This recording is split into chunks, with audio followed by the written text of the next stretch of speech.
Yeah, it's a really great question you asked me related to the US escalation uh, on the Houthis. Houthis are not a major stakeholder, you can say, economically, but they have been instrumental in disrupting the Red Sea operation, the Suez Canal operation, which is damaging a lot of countries in the West because the freight has gone up and there are many risks involved in the shipping industry right now due to these Houthis.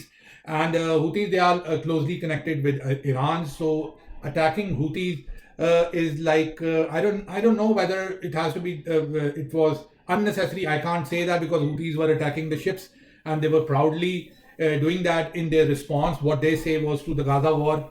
But you must also understand that Djibouti, Eritrea, these have major US bases, not from today, even Somalia. They have major US bases, UAE bases, not from today, from the last 30 years. And it is like maybe 2 nautical miles from Yemen. It is not far away. Don't think that the troops are going to, maybe if larger, you can say, invasion kind of thing situation happen, then US has to bring in troops from America. But they are already positioned in Djibouti. They are already positioned in Eritrea. They are already positioned in Somalia. So I don't know what is this, and I mean, what is the purpose of these maneuvers from both sides?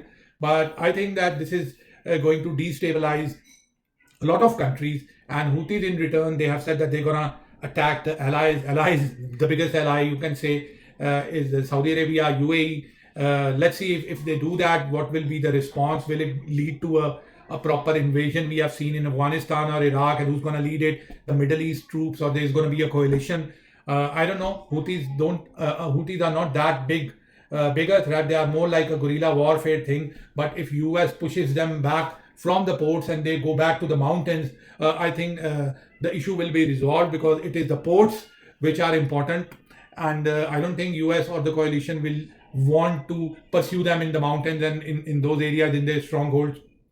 But let's see what is the plan. But this is a very big misconception that people are not under actually knowing that Djibouti, Eritrea, and Somalia already have coalition troops there, already have international foreign bases there, and they are just sitting in front of Houthis over there. So if war breaks in, so there is a quick response team already over there from United States of America who can handle these operations. And I think some of the aircraft carriers are also there. So what it visually looks like, that we are heading towards a war which is going to happen. Maybe Israel Houthis or America Houthis and the coalition partners, which are Saudi Arabia and Egypt. Egypt is not nominal in this. Maybe you can say Jordan, because the Houthi response is that they start firing missiles here and there. It's going to happen. But this is again not good for the region, not good for the economies of any region. This passage will be completely blocked, and there is no other passage so far. The IMAC or the other programs which were announced in United Nations meetings, if you remember, even Netanyahu announced, other announced that there's going to be a train and land route coming in from UAE, and even India was involved in that. Then Mumbai port is going to come into UAE. From UAE, it's going to go into Saudi, and from Saudi, it is going to bypass the Suez Canal. It is far from reality right now. It's going to take another 10 years to do that, and maybe this happens or not happens. So for that 10 years, it's going to be a big strain on the shipping industry, on the exports and imports of coming from Far East going towards the West. So we need to see that how things are happening. Again, it is not in the favor of anyone that this kind of escalation happen. So let's see how it goes, and let's see how both parties will respond to it.